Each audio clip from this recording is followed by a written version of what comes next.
Hello everyone, I'm Hash Brown and welcome back to the Shadowbringers Dungeon Lore series. In this series I hope to explain the lore of each dungeon in Final Fantasy XIV, as well as to be informative about what are hopefully some niche things about them. Today's dungeon is Akademia, Anyder.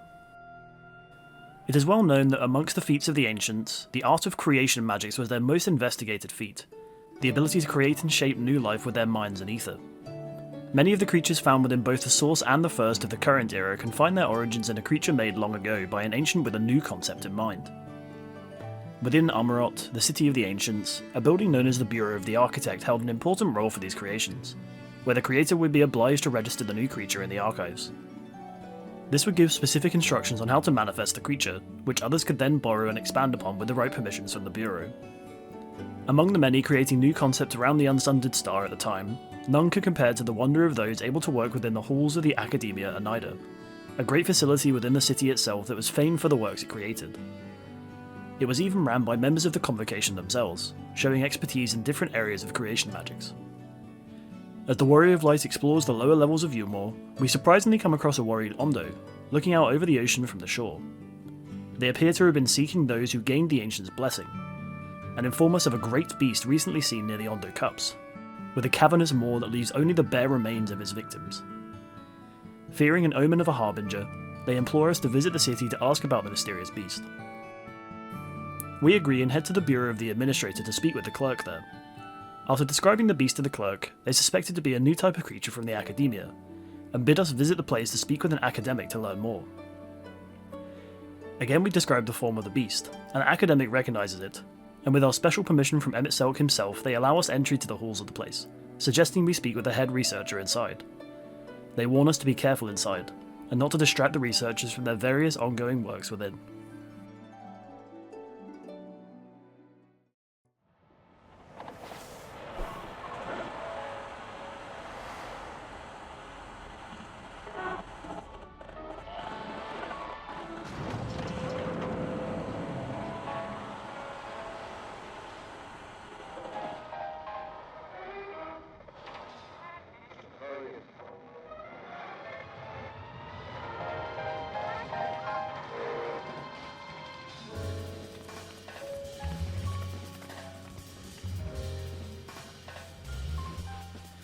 We arrive at the facility grounds of the hallway leading towards the words of Metron, the aquatic creation sector. As we approach the first doors, however, several ancient shades flee the scene, proclaiming a beast to have been freed, having wrought havoc upon the containment for the other exhibits first. As a result, our foes here consist of the now loose experiments created by those who work within its halls. As beings created by the ancients themselves, many represent creatures seen even to this day, assumedly surviving the sundering of worlds and fleeing to many corners of the star. In the first room we can see the shattered glass from the nearby cages, as we fight through the aquatic creatures that broke loose, and soon come across a visitor's guide with information about the Hall of Metron. Named for the Convocation member, the hall was built in honour of her, known for her contributions to the creation of marine life within the vast oceans of the Source. Because of this, many researchers wish to become ichthyologists and follow in her footsteps, believing the ocean to be, in Metron's own words, the soup of life itself, and hoping to improve the variety and uniqueness of its many creatures.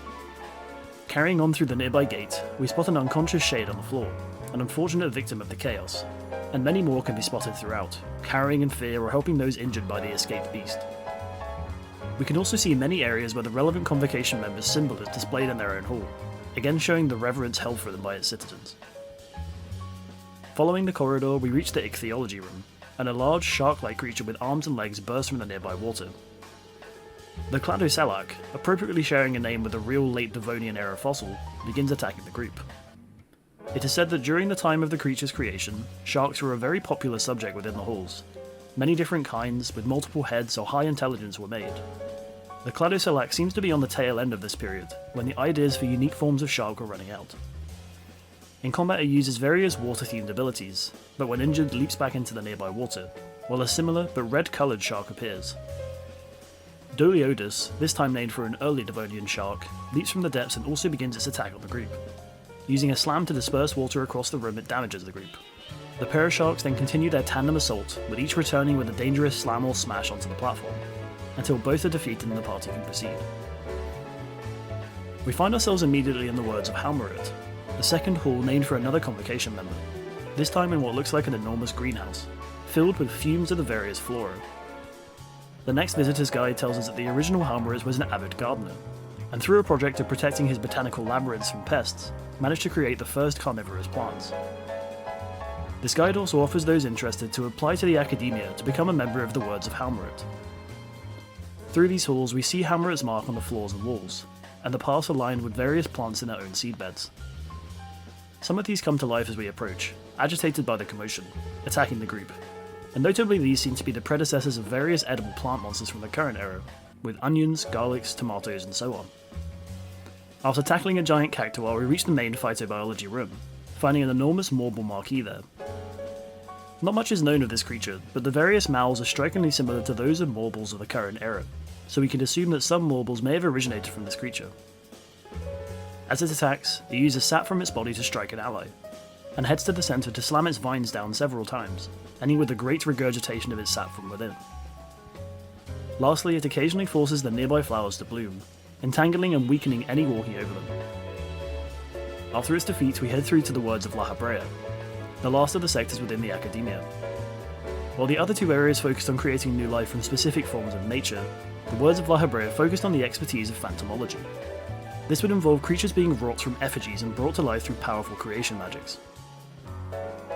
Again in these halls we can see La Habrea's mark on the floor and walls as we disable the magical barrier blocking our path. In the next room we can see a statue of a winged horse, and in front an example of that very same creature, suggesting it was made by a member of the Academia.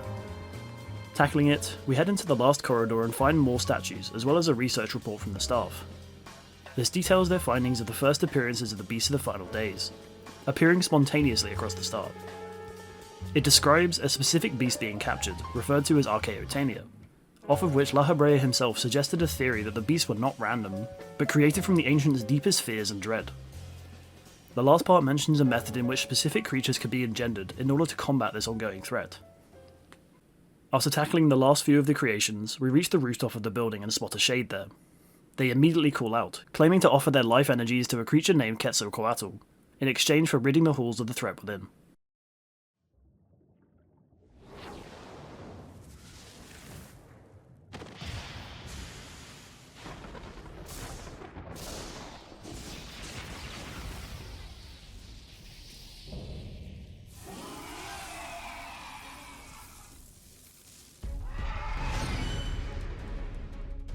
We watch the shade become consumed and collapse, and from the sky comes forth the guardian known as Quetzalcoatl, ready to defend against any intruders within.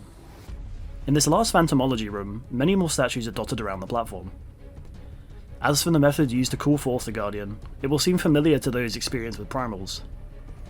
As we saw the shade give up its life to call down its only hope, so did the ancients give up half their number to bring forth Zodiac, and the technique used here was the basis for doing so. Rather ominously, one of the statues on the roof highly represents the form of Zodiac we see in the ancient sketches within the Katana Ravel, and these may have also formed the basis for the appearance of the god as well.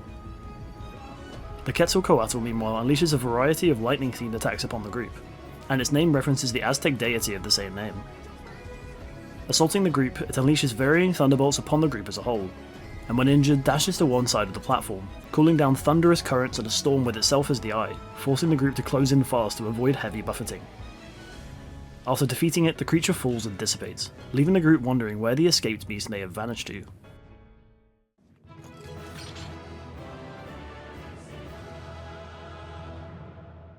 Outside the entrance we speak to the academic, and mention the various goings on within.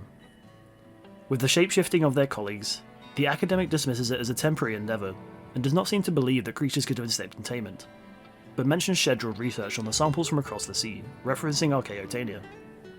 Again, however, they dismiss this, mentioning that La Habrea was within the halls and so nothing could have gone wrong. Lastly, we muse about La Habrea's academic nature, and the Shade tells us he is one of the most knowledgeable in regards to phantom creation. They then ask us to confirm that the beast we were looking for was not within the grounds, and mutter to themselves about the mysterious Archaeotania once more. After this we return to the Ondo and Yulmore and inform them of the truth, that rather than facing the wrath of a harbinger, the beast simply escaped the clutches of the Academia, and roams free in the Tempest Depths. They then offer us to hunt the beast with their kin, before making their way back to their fellows. Following this, the Warrior of Light can choose to pursue Archaeotania with a brave Ondo known as Tush Owen, travelling around the Tempest and tracking the beast path with evidence of his huge maw, and stopping the Deep Dread Ondo from using Archaeotania for various evil means, culminating in a final showdown on top of the Swallowed Spire overlooking the city. With the help of other adventurers, we take the beast down, ensuring the safety of the Ondo and the ancient shades from its wrath for good. With that, the foray into Akademia and Anyder comes to a close. With its halls cleared of the agitated experiments, the shades will continue their work, developing more creations that we would eventually see in the current age. The Ondo, meanwhile, find themselves free of fear from a potential threat, and continue revering the ancients and the mysterious city within the depths of the Tempest. I hope you enjoyed this video. If you did, leave a like and subscribe to the channel for more like this. Thanks for watching, and I'll see you next time for the Grand Cosmos.